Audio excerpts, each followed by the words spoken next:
ধন্যবাদ আবু রায়হান আপনাকে। দর্শক এই মুহূর্তে কক্সবাজারের কবিতা চত্বর সমুদ্র সৈকতে আছেন সহকর্মী রহিদুল কবির। তিনি জানাচ্ছেন ঘূর্ণিঝড় রিমালের পর সেখানকার খবরাখবর। জি ধন্যবাদ রোজা। আপনি যেমনটি বলছিলেন যে ঘূর্ণিঝড় রেমেল কিন্তু ইতিমধ্যে কেটে গিয়েছে কক্সবাজার উপকূল থেকে এবং সেটি দুর্বল হয়ে পড়েছে। আমরা কক্সবাজার আবহাওয়া অফিসের যিনি সহকারী আবহাওয়াবিদ আছেন আব্দুল হান্নান, তার সাথে একটু আগে কথা বলেছি। তিনি আমাদের যেমনটি জানিয়েছেন যে সেটি দুর্বল হয়ে বর্তমানে গভীর নিম্নচাপে পরিণত হয়েছে এবং এর প্রভাবে কিন্তু কক্সবাজারে তেমন কোনো ক্ষয়ক্ষতি হয়নি, আমরা যেটি জানতে পেরেছি জেলা প্রশাসনের তথ্য মতে।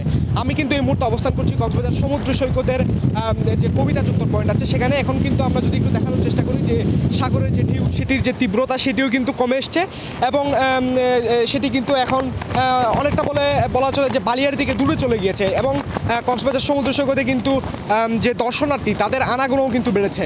কিন্তু আমরা যেটি দেখেছিলাম গতকাল থেকে কিন্তু কিছুটা কম ছিল দর্শনার্থীদের আনাগোনা, কারণ যে সমুদ্রের যে বিশাল ঢেউ সেটি আশ্রে পড়ছিল বালিয়াড়িতে এবং তীব্র বাতাস, এর কারণেও কিন্তু দর্শনার্থী কম ছিল। এখন কিন্তু মোটামুটি দর্শনার্থী ভালো হয়ে আছে বলা চলে। এবং আমরা কক্সবাজারের জেলা প্রশাসক মোহাম্মদ শাহিন ইমরানের সাথে কথা বলেছি।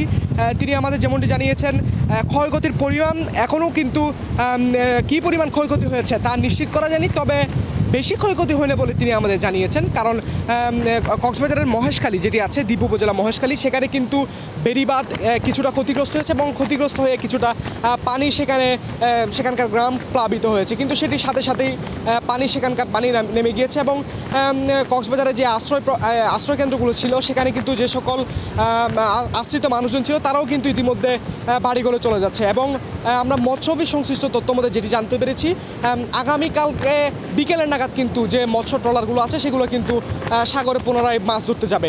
বলা চলে কক্সবাজারের পরিস্থিতি এখন স্বাভাবিক রয়েছে এবং এই ছিল এখান থেকে সব শেষ। ধন্যবাদ রোজা।